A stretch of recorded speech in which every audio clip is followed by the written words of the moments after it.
I went down to the scene and we set up headquarters at 75 Barclay Street, which was right there with the police commissioner, the fire commissioner, the head of emergency management, and we were operating out of there when we were told that World Trade Center was going to collapse. And it did collapse before we could actually get out of the building, so we were trapped in the building for 10, 15 minutes and finally found an exit and got out, walked north, and took a lot of people with us. Well, I really wish that some of the other people in them buildings were notified so that they could actually have gotten out of the building and found a place to go to safety. I mean, who told him this? To this day, the answer to the question remains unanswered, completely ignored, and emphatically denied by Mayor Giuliani on several public occasions when he's on record on film saying it. Unbelievable.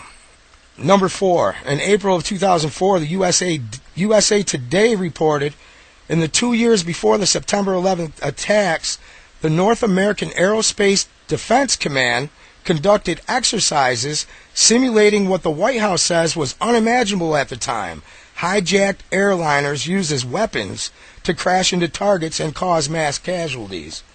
One of the targets was the World Trade Center. Remember Condoleezza Rice and the whole gang of criminals there saying, we never could imagine that somebody would fly planes into buildings?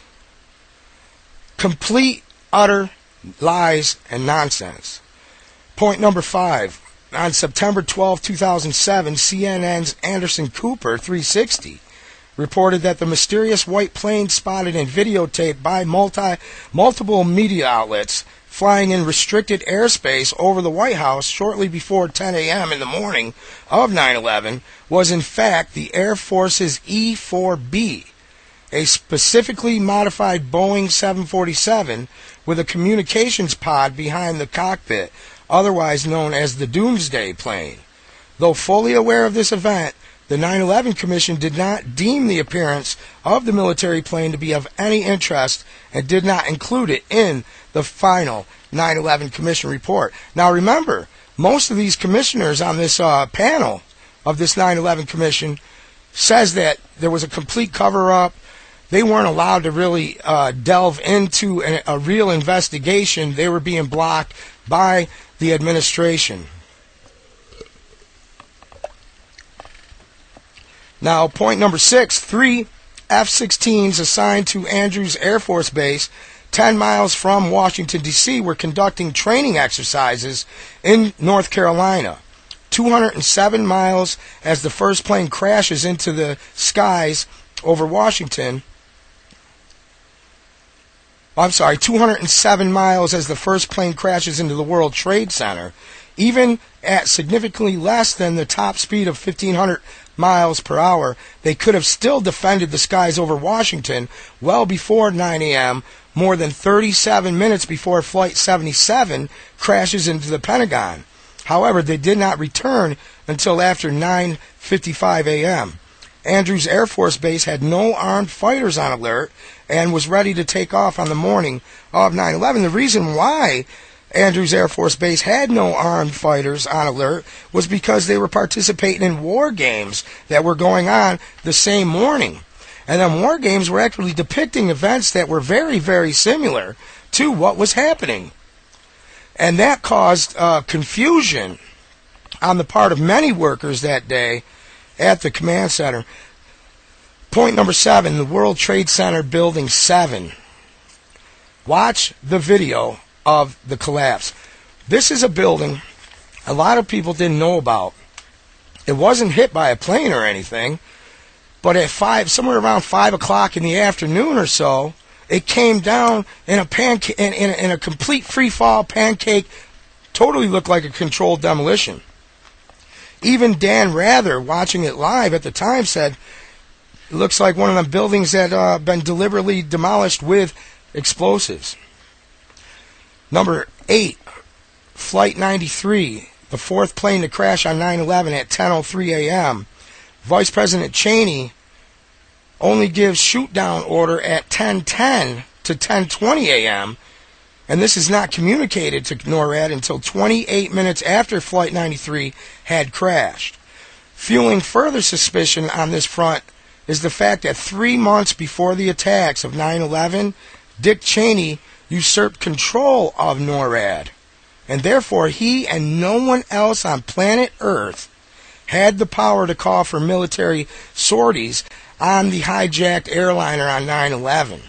He did not exercise that power. 3 months after 9/11, he relinquished command of NORAD and returned it to military operation. I mean, yes, that is unheard of. The vice president says, no, I'm going to take total control of NORAD? And you're going to tell me that they didn't know anything about the event, let alone have anything to do with the planning? It's complete poppycock. It really is.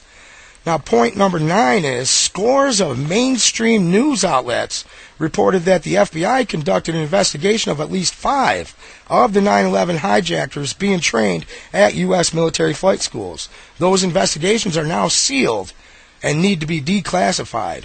You know, and they do that a lot of times with stuff, is they classify something under national security. Okay, and then we're not allowed to look at it until 20, 30 years down the line through a Freedom of Information Act to get it declassified. But the fact still does remain that at least 5 of them hijackers were trained by the U.S. government. And not only that, they were funded by it. Pakistani intelligence mailed money to Muhammad Atta, which is one of the 5 of these 9/11 hijackers. That's a complete fact. Like I said, if you don't believe what I'm saying, please look into this stuff for yourself. Now, number 10, in 2004, the New York firefighters, Mike Malone and Nicholas DeMasi, went public to say that they had found the black boxes at the World Trade Center, but were told to keep their mouths shut by FBI agents. Nicholas DeMasi said that he escorted federal agents on an all-terrain vehicle in October of 2001 and helped them locate the devices. A story backed up by a rescue worker volunteer, Mike Malone.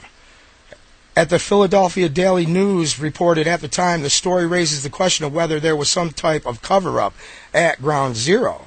Because here we got witnesses that say, yes, you know, we've seen the black boxes, but yet this is being denied. You understand? Because 9/11 was an inside job. It was a total cover-up, total fraud. Total fraud. And we've seen a lot of witnesses come out for 9/11, but the media continues to ignore it. Number 10, in 2004, New York firefighters Number 11, hundreds of eyewitnesses, including first responders, fire captains, news reporters, and police, all described multiple explosions in both towers before and during the collapse. Now, this is key, because this here are witnesses that witnessed demolition. The World Trade Centers, both of them came down at nearly free fall speed with no resistance from the bottom floors that were not damaged. The fires weren't burning that hot, but yet all of a sudden they came down at free fall speed into a pile of dust.